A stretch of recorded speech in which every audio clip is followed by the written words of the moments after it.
1000 दिन से उमर खालिद जेल में हैं।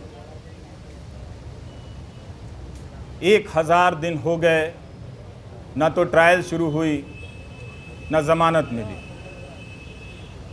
हमने तमाम बहसों में, कानून के फ़ैसलों में यही पढ़ा और समझा, अदालतों की टिप्पणियों में देखा और जाना कि ज़मानत अधिकार है और जेल अपवाद है।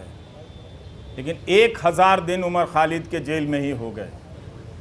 और आज आप सभी जो भी इस मौके पर यहाँ जमा हैं, जिन्होंने ट्विटर पर लिखा है, और आप सबके सैकड़ों मोबाइल फ़ोन के ज़रिए जो लाइव लोग देख रहे हैं, उन सब ने एक बहुत बड़ा काम किया है। पूरी कोशिश यही है कि उमर खालिद की लड़ाई भुला दी जाए, लेकिन आप सब ने आकर जता दिया कि लड़ाई भुलाई नहीं जा सकेगी। उसकी अकेले की लड़ाई अंदर की है, लेकिन बाहर भी आप उसकी यातनाओं को जो वो झेल रहे हैं उसे आप महसूस करते रहेंगे। हमने पिछले 9 सालों के दौरान राज्य की हिंसा करने की क्षमता को बदलते हुए देखा है। अब राज्य अपनी पार्टी, गोदी मीडिया और आईटी सेल के ज़रिए आप पर मानसिक हिंसा करता है, आपको बदनाम करता है। और इसकी शुरुआत अगर ठीक तरीके से देखी जाए, संगठित तरीके से देखी जाए, तो उमर खालिद से होती है। जब वो अनजाने में उन टीवी चैनलों के स्टूडियो में चले गए इस उम्मीद में कि इन चैनलों के ज़रिए किसी की बात रखी जाती है, किसी का पक्ष रखा जाता है, मगर जब तक वो जाते तब तक चैनलों ने अपना रुख हमेशा हमेशा के लिए आने वाले 10-12 साल और न जाने और कितने साल के लिए बदल लिया था। तो उस गोदी media, IT cell, political party के ज़रिए एक पीएचडी के छात्र को देशद्रोही के रूप में स्थापित कर दिया गया। समाज की नज़र में उसे कमज़ोर कर दिया गया, जो पहले से ही कमज़ोर था। हमारी आपकी तरह पढ़ने लिखने वाला एक लड़का था जो नहीं जानता था कि उसके पीछे इतनी तैयारी से सिस्टम ने हमले के सामान जुटा लिए। दूसरा तरीका राज्य ने अपनी हिंसा का ये बदला, ये आप सभी जो सुन रहे हैं उसे समझना भी चाहिए कि पहले राज्य कानून की धाराओं की आड़ में छिपकर हिंसा करता था, लेकिन अब हिंसा करने के लिए वो कानून बनाने लगा है ताकि वो खुलकर हिंसा कर सके। ये बदलाव आया है। यही उम्मीद कर सकते हैं कि कभी कभी न्याय व्यवस्था की अंतरात्मा किसी रात तो जगती होगी, और जब जग जाएगी तो देखेगी कि कानून के हाथ लंबे नहीं, उस कानून के हाथ रंगे हाथ भी होते हैं। उसे नज़र आएगा, वो बात समझ में आएगी कि क्या हो रहा है।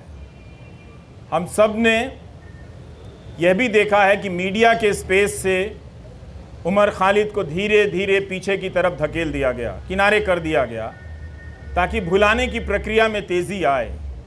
उमर खालिद की जितनी भी तस्वीरें आई इस दौरान, जहां भी छपी या चंद वीडियो में नज़र आए, मैंने एक हंसता हुआ लड़का देखा।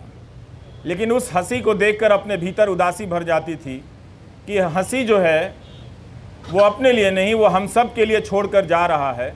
इस केस के बारे में जिस तरह से आज बेतवा ने लिखा है कि दिल्ली पुलिस की गवाहियों में, उसकी दलीलों में कितने अंतर्विरोध, अंतर पाए गए हैं, ये सब डॉक्यूमेंटेड है। और आप सभी को पढ़ना चाहिए कि एक पत्रकार ने, और पत्रकारिता सीखने के लिए भी पढ़ना चाहिए कि अपनी उस बात को कहने के लिए बेतवा शर्मा और उनकी टीम ने कितने हज़ार पन्नों के दस्तावेज़ों को पलटा होगा, और उनके वकीलों ने जो उमर के साथ लड़ रहे हैं उन लोगों ने कितनी कानून की किताबों को पलटा होगा कि इंसाफ और ज़मानत तक के दरवाजे तक उमर खालिद को ले जाएं।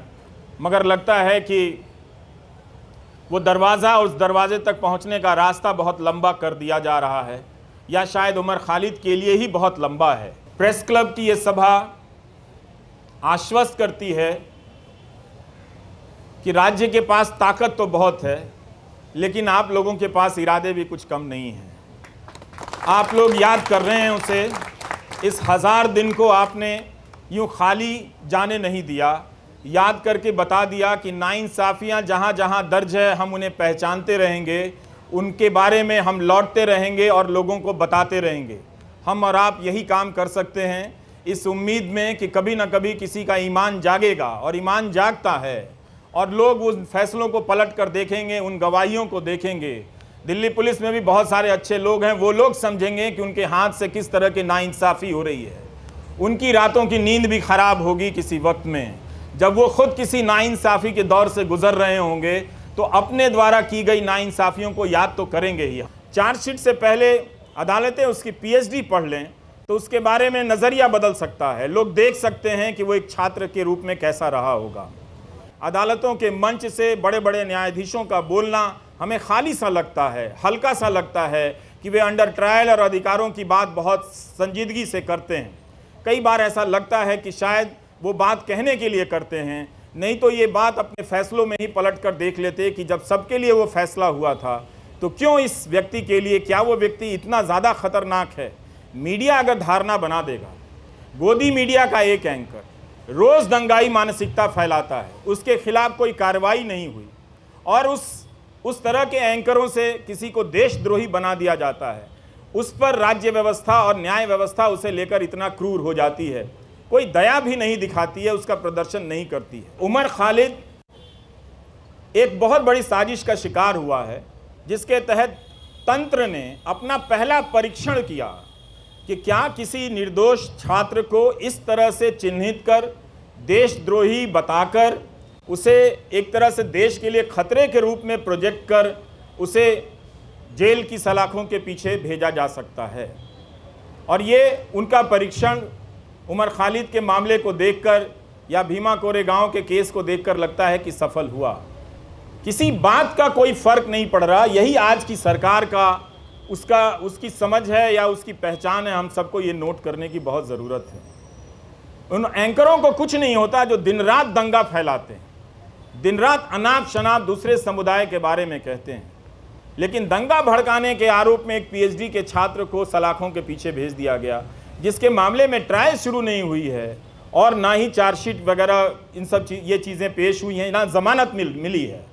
गोली मारने के जो नारे लगा रहे थे उनका मंत्रिमंडल में प्रमोशन हो जाता है। सुप्रीम कोर्ट को कहना पड़ा दिल्ली पुलिस से कि ये जो नारे लगा रहे हैं वो मेडिकल प्रिस्क्रिप्शन नहीं है। इसके बाद भी जो व्यक्ति शांति की अपील करता रहा, शांति की बातें करता रहा, वो दंगों की साजिश के आरोप में जेल में इस तरह से बंद कर दिया गया है। तो इस 1000 दिन को आप याद रखें। ये 1000 दिन सिर्फ उम्र के नहीं हैं, ये 1000 दिन भारतीय नागरिक समाज, न्याय व्यवस्था के अफसोस के दिन भी हैं, उनके शर्म के भी दिन हैं। नमस्कार, थैंक यू।